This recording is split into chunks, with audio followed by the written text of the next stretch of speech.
आपण पाहत आहात महाराष्ट्र क्रांती न्यूज, आवाज सर्वसामान्य जनतेचा। सरकारला शहाणपण सुचलंय की नाही हे येत्या काही दिवसात कळेल, पण तूर्त त्यांनी हिंदी सक्तीचा GR रद्द केला आणि जर का त्यांनी रद्द केला नसता तर मराठी माणसाची एकजूट ही आता झालेली आहेच, पण त्यांनी रद्द केला नसता तर 5 तारखेच्या मोर्चात आता सुद्धा येणारच आहेत। पण अगदी भाजपामधले एसएनसी गटातले अजित पवार गटातले अनेक मराठी प्रेमी हे सहभागी होणार होते आणि होणारही आहेत। त्यांना सुद्धा मी खास धन्यवाद देतोय की मातृभाषेचं प्रेम हे पक्षाच्या पलीकडे असलं पाहिजे। सरकारने एक केविलवाणा प्रयत्न केलाय तरी सुद्धा आम्ही त्यांना धन्यवाद देतोय। आता नवीन एक समिती नेमले, त्या समितीमध्ये नरेंद्र जाधव यांच्या पांडित्याचा किंवा बुद्धिमत्तेचा पूर्ण आदर राखून मी त्यांना सांगतोय की म्हणजे सरकारला सांगतोय की तुम्ही अशी थट्टा करू नका, कारण हा शिक्षणाचा विषय आहे आणि शिक्षण विषयामध्ये तुम्ही अर्थतज्ञांची समिती नेमलेली आहे। अर्थात कालच मी सांगितले की समिती कोणतीही असू दे, त्यांनी काहीही देऊ दे, पण सक्ती विषय आता संपलेला आहे। त्याच्यामुळे कोणी अगदी कोणाची समिती त्यांनी बसवली तरी आमच्यावरती महाराष्ट्रावरती हिंदी सक्ती आता होऊ शकत नाही, हे काल मराठी माणसाच्या शक्तीने दाखवून दिलेलं आहे। म्हणून त्यांना मनापासून मी सगळ्यांचे परत एकदा आभार मानतोय। 5 तारखेला विजय मेळावा म्हणा किंवा विजय मोर्चा हा येत्या 1-2 दिवसामध्ये नेमकं काय आणि कुठे हे जाहीर होईल, त्याही बाबतीत आम्ही सगळ्यांशी बोलतो आहोत। या निमित्ताने सगळ्यांना मला सांगायचे की आपण जरा विखुरले आहोत असं वाटल्यानंतर मराठी द्रोही हे पुन्हा एकदा डोकं वर काढतात आणि हे डोकं काल आपण चेपलेलं आहे, चिरडून टाकले।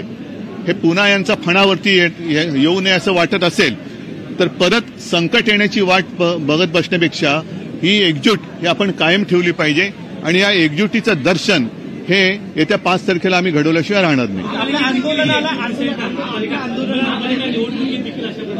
मुंबई महापालिका जाहीर झाले का?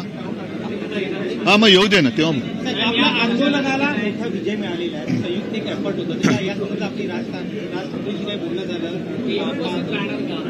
तुम्हाला? म्हणून माझ्या बोलण्यातला अर्थ तुम्हाला कळला असेल की 5 तारखेला विजयोत्सव हा साजरा करणारच आम्ही सगळ्यांशी बोलतो आहोत। ज्याप्रमाणे आंदोलनात सगळे पक्षभेद विसरून आमच्यासह एकत्र उतरले होते, तीच एकजूट आपल्याला विजयोत्सवामध्ये दाखवण्याची आवश्यकता आहे की जेणेकरून या सरकारचा एक कुटील डाव होता की पहिलं मराठी अमराठी करायचं, मराठी भाषिकांमध्ये फूट पाडायची। आता मराठी भाषिकांमध्ये फूट पडत नाही, मराठी अमराठीवाद होत नाही, हे बघितल्यानंतर मराठी माणूस एक येऊ नये म्हणून आता हा GR त्यांना रद्द करावा लागलेला आहे।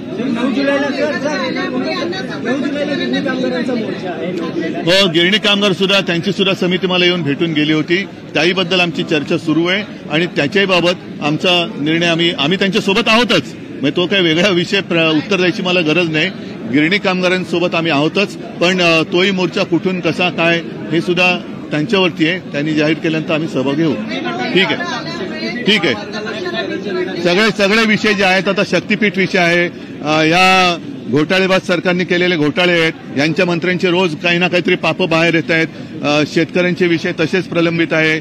या सगळ्या गोष्टी आता काल परवाकडे आदित्यने विषय घेतल्यानंतर घाईघाईने त्यांनी कॉलेज ऍडमिशन केल्या। आता या मुलांची यादी जाहीर झाली। मला आता उत्सुकता आहे, कारण आज सगळ्यांच्या घरी पेपर आलेत ना, या मराठी पेपर आलेत ना, मला उत्सुकता आहे की ही कमळी कोणत्या भाषेच्या शाळेतनं शिकली, कारण मार्क मिळाले 100 पैकी 100, कमळी आमची 1 नंबर।